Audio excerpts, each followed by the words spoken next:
যে ছবির খবরকে কেন্দ্র করে শাকিব খান ও অপু বিশ্বাসের জীবন নতুন রূপ পেয়েছে, সেই রংবাজ ছবির শুটিং শুরু হচ্ছে।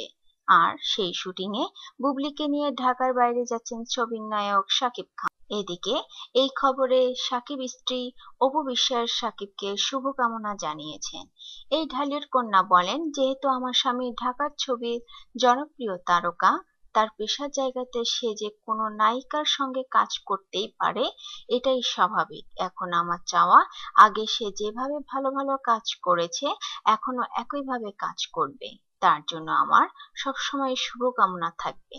তিনি আরো বলেন, বিয়ের পর থেকেই সাকিবের জন্য মঙ্গল কামনা করে আসছি। এতদিন হয়তো প্রকাশ্যে করতে পারিনি। একটা ঘটনার মধ্য দিয়ে হঠাৎ করে আমাদের দুজনের সম্পর্ক নতুন রূপ পেয়েছে। এখন প্রকাশই করতে পারছি, ভালো লাগছে। শাকিব খান জানান, 17 এপ্রিল বিকেল থেকে পাবনার লোকেশনে শুটিং শুরু হবে ছবিটির। তার আগে দুপুরে ঢাকা থেকে বিমান যোগে রাজশাহী পৌঁছাবেন তিনি।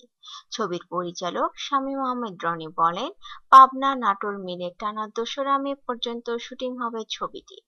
বাকি শুটিং হবে কলকাতা ও সুইজারল্যান্ডের লোকেশন। ছবিতে আরো অভিনয় করেছেন রজতাভ দত্ত, নূতন, সাদেক বাচ্চু প্রমুখ। বাংলাদেশের রূপরং চলচ্চিত্রের সঙ্গে যৌথভাবে ছবিটি প্রযোজনা করছে কলকাতার ভেঙ্কটেশ ফিল্মস।